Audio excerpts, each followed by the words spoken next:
A few weeks ago, I attended a hands-on event for Exodus at Archetype Entertainment Studio in Austin, Texas, where I got to play the game for around 4 hours or so.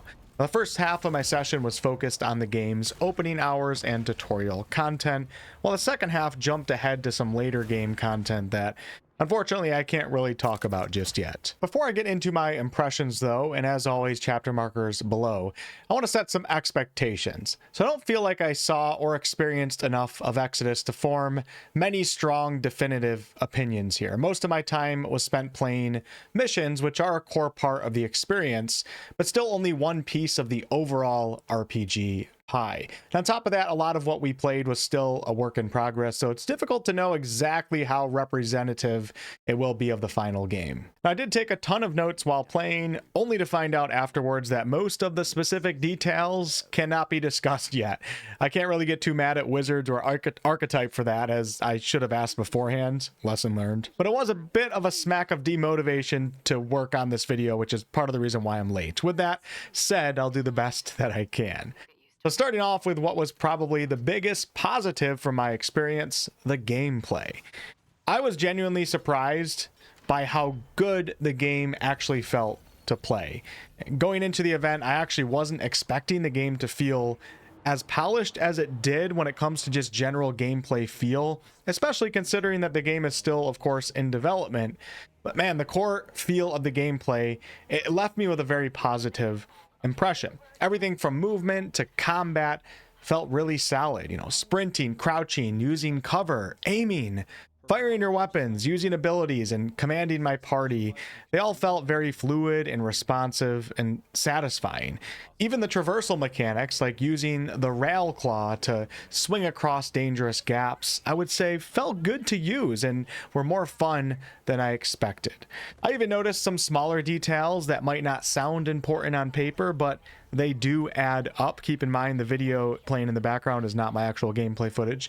And an example of this would be when using the rail claw to grapple across gaps. You actually decide when to let go, and the game's physics will then react accordingly. Now, this is absolutely not some groundbreaking feature by any stretch of the imagination, but I did initially fear that Exodus might end up being a game that has too many simplified, automated gameplay feeling elements baked into it, but I ended up being pleasantly surprised. I also immediately noticed that Exodus lets you manually crouch and jump whenever you want.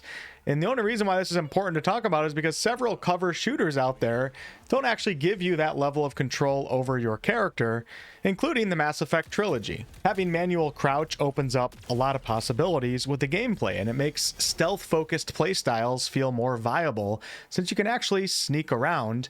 And it also adds another layer to combat by letting you use cover without being locked into the actual cover system mechanics. In Exodus, you can back away from a barricade while staying low, or creep up to cover while remaining concealed or partially concealed, and then quickly stand and take a shot and then duck back down. That's all under your own control. And this extra control feels really good. And I think attention to little details like this can make a game feel much less gamified, shall I say. You're not always locked in like a mini game of these cover system mechanics. You can do cover on your own without being, soft locked into cover mechanics, if that makes sense. Now, there were certainly a few minor issues here and there. For example, when I would run up to or crouch up to a barricade, the game would struggle at times to determine whether or not I wanted to actually soft snap into cover and then use the actual official cover mechanics, or if I was just trying to simply stand or crouch near the cover and just remain a little bit off of it. It was a little bit funky, certainly wasn't unplayable though, and the developers actually brought this up later in the day before I even had a chance to ask them about it. So they're fully aware and working to improve it. Now, combat overall was a lot of fun, at least from what I played. It seems like it's going to offer a solid level of challenge for those that are seeking that resistance in their gameplay. Hard to know for sure, but this is how I was feeling in my session. I did notice in the menu that there were 5 different difficulty options to choose from: story, easy, normal, hard, and insane. Whether that's exactly how it will be at launch, I can't say though, but it at least gives you a pretty good idea of what the developers are aiming for. But even on what I would assume was the normal difficulty, I didn't check the difficulty options till later, so I'm not 100% sure what I was playing on, but it must have been normal. There were several encounters where I had to slow things down and actually think about my approach to the encounter rather than just running in and playing it like it's Call of Duty or a game like that. And I really appreciated that because it made each fight feel a bit more tactical and, you know, ultimately more rewarding to actually overcome. The combat in Exodus also encourages you to be a little bit more deliberate with your shots than in some other games, as many enemies do have weak points that will reward more precise aiming, you know, whether that's landing headshots or targeting specific mechanical components on an opponent to disable certain abilities. Different enemies also have different strengths and weaknesses and resistances and vulnerabilities. So the game at least tries to push you to adapt to each encounter rather than relying on the same strategy every time. The weapon that you'll be using in combat is a multi-purpose tool / gun called the Recycler. And as you progress, you'll unlock new forms or variants of the Recycler that can be swapped or morphed into, I could say, on the fly. And the Recycler also has its own weapon mod system that lets you customize each variant with upgrades found as loot or purchased from vendors. My favorite variant of the Recycler, I would say, was the sharpshooter form, which is essentially the sniper rifle version, and it felt really impactful to use. But I also spent time with the SMG version, the close range shotgun style version, the burst fire version, and the mid-range assault rifle variant. And I would say they were all satisfying from a gameplay perspective, with perhaps a slight exception of the shotgun variant, as it felt a little bit too energy feeling to me, and I like my shotties to be brutal and physical feeling. Despite the Recycler's different forms, upgrades, and the mod system, I still very much feel like we have a bit of a missed opportunity here, though, to let players discover a variety of unique individual weapons. In Exodus lore, there's so many cool celestial weapons, yet we're just relying on a single transforming weapon in this game. And sure, that may be practical, but it also might end up feeling a bit repetitive and not that exciting in a setting that I'd say is perfect for some loot-driven progression, which does exist to a certain extent. But I want to find distinct alien celestial type weapons that are completely different from a weapon that I used before. And, you know, practical sometimes isn't better than fun when it comes to video games. Alongside the Recycler, which I should mention allows you to craft ammo on the fly from scrap that you'll be collecting in the environment, you also have a variety of tools to choose from, such as different types of grenades. And then of course we also have June's powerful Gauntlet that covers his right forearm and hand, and this is actually pretty important to the gameplay. Similar to the Recycler in many ways, the Gauntlet has its own progression system tied to salvaging celestial technology during missions. And interestingly enough, some of its upgrades are actually tied to the game's, let's call it, morality system for now, but I'll talk more about that later in the video. Now, the Gauntlet allows you to acquire a fairly wide range of abilities that can work in combat and utility alike.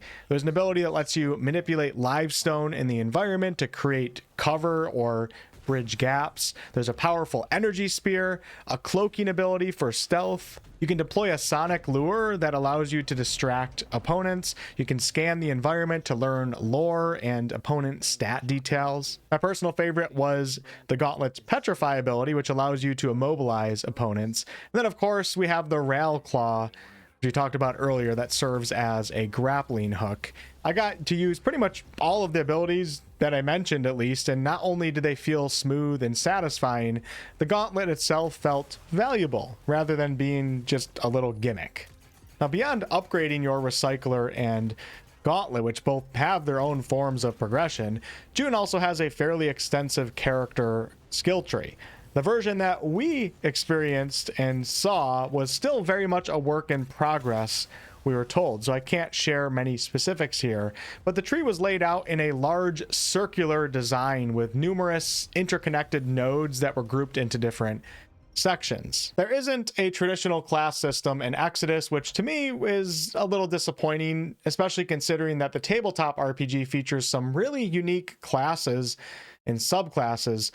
Instead, in Exodus, you'll be able to invest skill points wherever you want, though you'll still need to follow progression paths to unlock the strongest perks or nodes, I guess I could say. Now, most of the nodes are passive in nature. They're passive upgrades ranging from basic stat boosts to more impactful passive abilities like shocking opponents when you use shield attacks, or completely freezing time when you bring up the weapon wheel, or perhaps getting an auto reload when your character slides. Several sections also featured these stack-based perks that will activate under certain conditions. For example, killing an opponent might grant a stack of X that increases your health regeneration, and you can keep stacking that up the more kills that you get.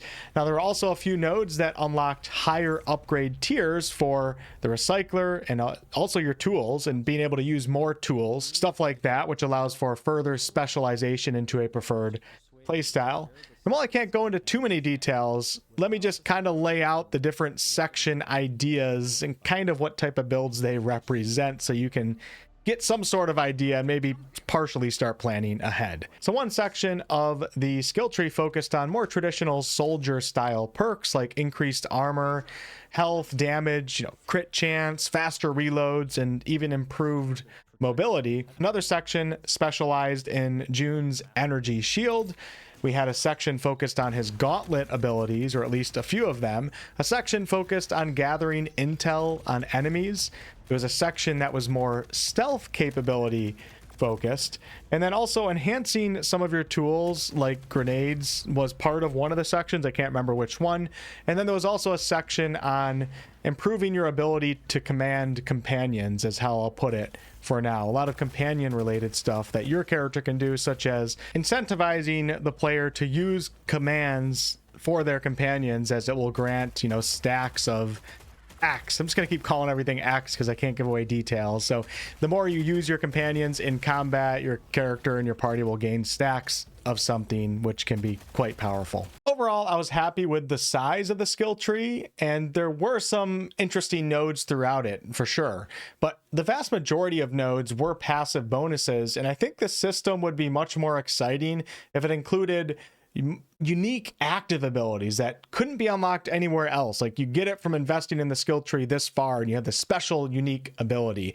Because right now my concern is that while different builds may have different stats going on under the hood, they won't necessarily feel that different in gameplay. And it's kind of a bummer to feel this way, as like I mentioned earlier, I read the TTRPG books, which had a ranger class that was focused on awakened animals and a mech class, etc. And it's way more distinct, cool classes versus what I feel like everybody's going to be a little bit of a hybrid. And then, one player might have more of a focus on being a soldier, but they're just going to be dealing more damage and sliding a bit further than somebody who doesn't. And sure, maybe they'll be much more soldier-like, and you'll notice that it's not going to really feel that different.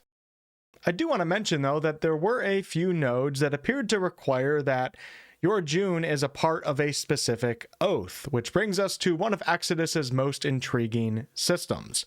The oath system is essentially a morality system in a way, but it's not simple good versus evil. I would think of Mass Effect's Paragon and Renegade here. Your major story choices, how you complete missions, and how you treat other characters are all said to influence whether June leans towards the immortal path or the paladin path, or oath, shall I say. Immortals value pragmatism, self-preservation, and making the difficult choices that others don't want to make, while paladins embody duty, protection, and also self-sacrifice. Your oath in this game is said to affect dialogue, relationships, and the story itself, but it also has its own progression system. I kind of keep things general here, but just to give you an idea, both oaths have their own sub-oath tabs that can unlock passive bonuses, combat perks, and in some cases entirely new Gauntlet abilities and upgrades. And when I was playing, I did notice that there was a 0 out of 100 oath points on my screen. So clearly this is something that you'll be actively engaging with throughout the entire game. From what I saw, the oath system looks fantastic and it adds another meaningful layer to player choice. And I'm always interested when an RPG will tie some sort of progression directly into your dialogue and story decisions. Unfortunately, I didn't have enough time with the game to see how the system truly evolves in practice, but I'm very excited about it in theory. Let's talk about companions now, starting with their role on missions and in combat. So you can bring 2 companions with you at a time, ones that are specified as combat companions. And opening the companion wheel in combat will slow down time, allowing you to command each companion to use their 2 active abilities. There's a more regular combat ability as well as an ultimate, which of course takes more time to recharge and tends to be more powerful. Overall, I thought the system worked quite well, pulling off ability combos such as freezing enemies with Tom's cryo grenades before finishing them off with Elise's missile attacks was satisfying. There's some interesting synergies that can happen, and issuing the commands felt pretty smooth and responsive. And I'd say the companions also pulled their weight even without me giving direct orders. I kind of tested this out a little bit. They were able to deal noticeable damage and even take down a few opponents on their own. Now, with that said, the system is a bit simpler than I'd personally prefer. I would have enjoyed access to more companion abilities at a time and greater control over their positioning and behavior, but this is probably fine. Exodus isn't trying to be a CRPG. My biggest gripe here, though, was enemy AI seemed to focus almost exclusively on my character and seemed like never on my companions. Hopefully that's something that the developers are able to touch up on, as it got a little annoying constantly being shot at when there's 2 other perfectly ripe targets for the shooting. Companions aren't just useful in combat, though, as some of their abilities do have utility and exploration uses, such as Elise using her mech suit to smash through walls and debris. And this is a command that you actually will give to Elise as the party leader. And this gives the companions some use and sometimes fun utility use when you're just out exploring, which is nice. Each companion also has their own progression system, though it's much simpler than June's, and it's split into the categories of exploration, combat, and ultimate upgrades. From what I understand, progression for the companions is tied to the affinity system. You can earn affinity for your companions by bringing them on missions and using their abilities, as well as by making dialogue choices that they approve of. I did test this out a little bit, and while positive choices did increase affinity, you see a little bit of like affinity XP occur, I didn't notice any penalties or negative affinity for saying things that a companion might disagree with or just not like during regular conversations with them. My only worry here with this system is that companions' power levels, being tied to the affinity system, at least to some extent, is that going to incentivize players to just constantly seek out affinity XP at the cost of doing or saying what they actually want to do or say in the moment? Not entirely sure. Now, the bigger question for many of you isn't even how companions perform in combat. It's whether or not they're actually interesting, likable characters.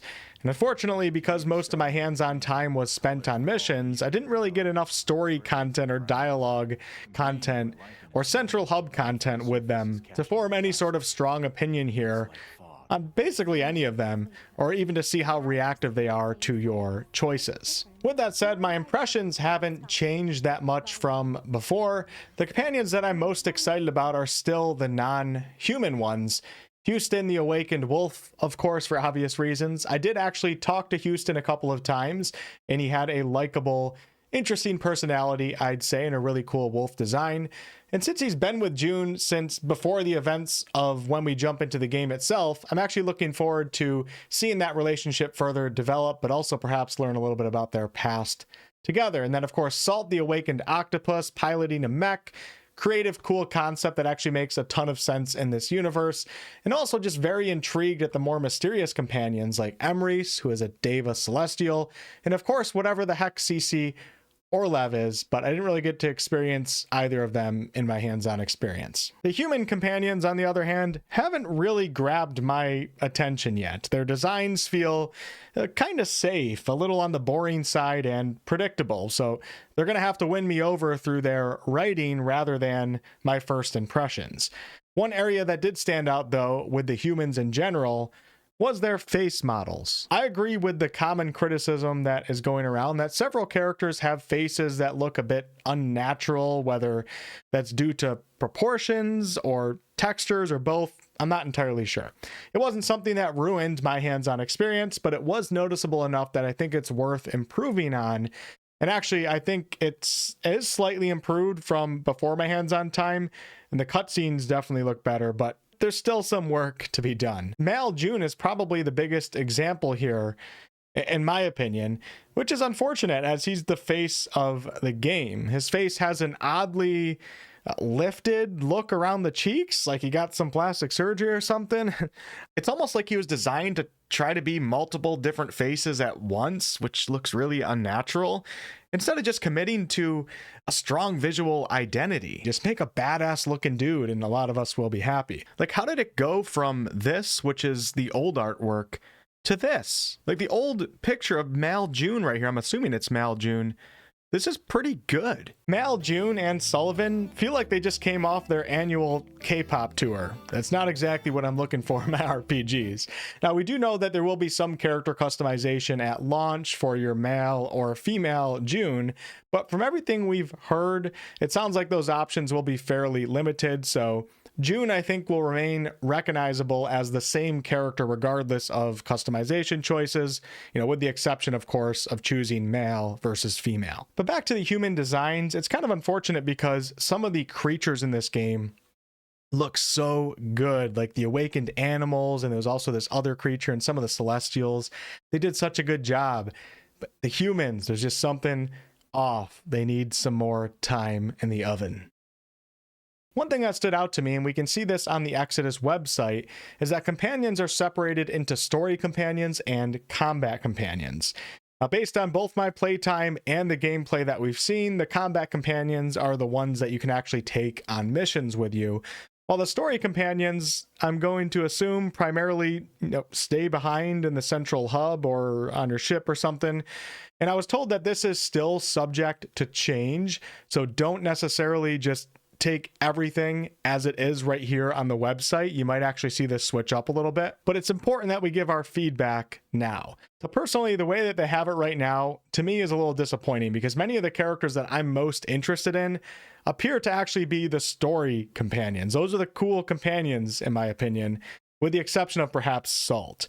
I'd much rather adventure alongside Houston. Like, I want the awakened wolf at my side when I'm out on these missions, or the more mysterious characters like 𝑐𝑐𝑜RLEV and 𝑒MRES. And if I do end up romancing a character, when it comes to attraction, and this is of course highly subjective, but attraction is important to many people's potential romance partners.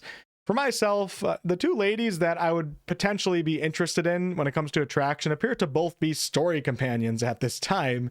So I'll probably never be able to have, my romance partner with me on a mission either. Obviously, this is all very subjective, and the existing combat companions may be able to win me over a bit through their writing.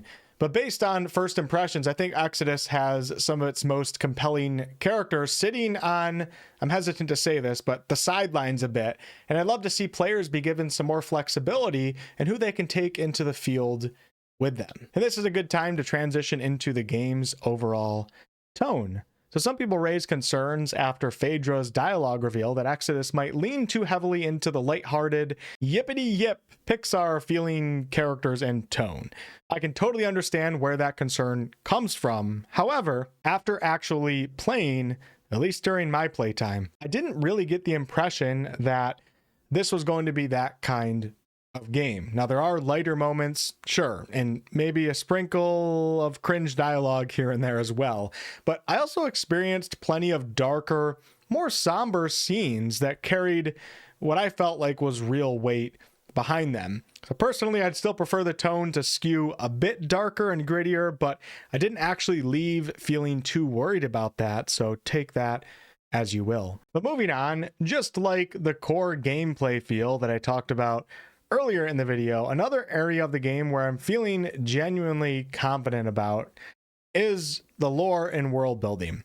I'll admit that I am a bit biased here since I've already spent a lot of time diving into the universe outside of the game, but my time with the game only reinforced that excitement. During one particular mission, I uncovered some fascinating mysteries surrounding June's home moon of Lydon, which was once inhabited by ancient celestials before their apparent downfall. The game begins exploring that forgotten history pretty early on, and if you're familiar with Exodus lore, you'll know that celestials are one of the most interesting and diverse parts of the universe, and I'd even say that celestials are one of the most fascinating sci-fi creations or concepts in general. From what I played, the game seems to be leaning into that in a big way, and of course we have 𝑔𝑎𝑚𝑒 leading the charge on a lot of that stuff for this game, which makes me feel like we're in good hands.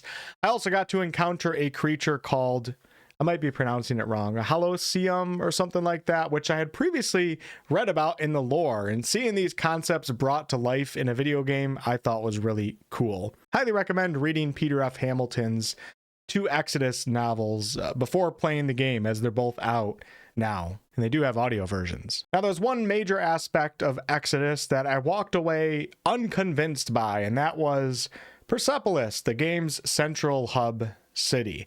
This is where you're going to meet companions, visit merchants, pick up side quests, and prepare for missions, but out of everything that I experienced, it felt the most unfinished. The city lacked a sense of life and discovery. Many NPCs felt like little more than background props, and the visuals with this heavy orange color palette, if I'm remembering correctly, and somewhat plastic looking environments didn't feel as immersive as the rest of the game. Because when I was out on missions, man, some of these locations looked incredible, but I don't know, the city central hub just didn't give me those feelings. With that said, I'm hesitant to judge it too harshly. The developers made it clear that Persepolis is still a work in progress, and more importantly, it's supposedly built around Exodus's time dilation system. So every time you leave on a mission, you travel at close to light speed, so far more time will pass back in the city that you leave behind than it does for you on your mission, meaning that Persepolis is intended to evolve over the course of the game based on both your choices and the passage of time. A very interesting concept, and I would say if it can deliver on that promise, I can forgive the city not feeling as lively or content rich as maybe more traditional RPG cities or hubs. I did also have to kind of rush a bit through this section as my playtime was coming to an end, so there's a good chance that I didn't see everything or experience it in a way that it was intended, so just take my opinion on this with a grain of salt for now. I'm sure many of you want me to speak more on choice consequence and time dilation, as it's such a core part of this game, but really I just can't say much as I didn't really experience it. I did have to make a choice of what companion to take with me on a particular mission, and the game noted to me that 10 years would pass by for the companions that I leave behind, so I did have to make a choice of leaving Elise behind, which she did appear to have some sort of inner thoughts about, which was good to see. Hopefully we have some good depth behind these characters and their emotions, but I didn't really get to explore what the 10 years passing actually did to the game. Also, in the extended gameplay, we get to see the player character making a choice of whether or not to shoot someone, and it comes across as an important choice with meaningful consequences. But who knows until we get to fully play these situations out ourselves. And lastly, before I get into my overall thoughts, I guess I'll briefly talk about crafting, but for some reason I'm having a hard time remembering here. I shouldn't have waited as long to do this video. As you explore on missions, you'll be picking up resources in the environment, some of which can be used to craft ammo on the go for your recycler, while other resources can be stocked in your inventory and used to craft, I think HP kits was one of them or something like that. I think you can craft tools and maybe even certain upgrades, and I'm not 100% sure. But regardless, there is an incentive to pick things up in the environment. There's a currency system in this game, and you'll even be able to do some of this crafting on the fly out on missions when you deploy way stations at specific points. Don't really have much else to say here. There's obviously more to it, but that's what I got.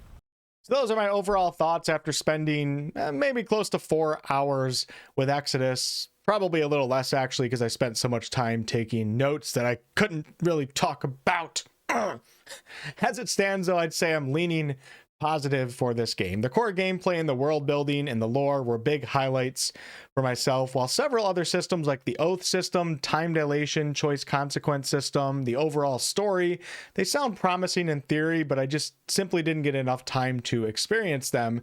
And then there were several aspects of the game that I'm just unsure of at the moment, or were still heavily work in progress.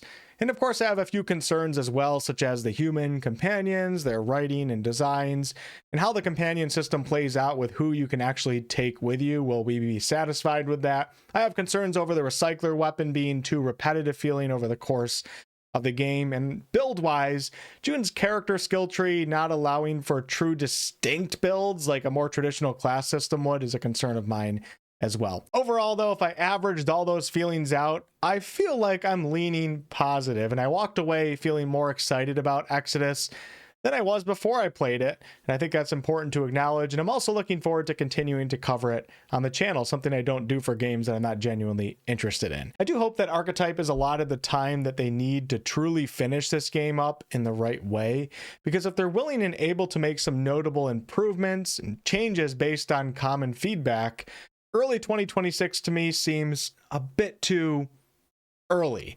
There is potentially something really special here, I'd say. And at the very least, as of right now, I'm predicting that the game will be decent to good.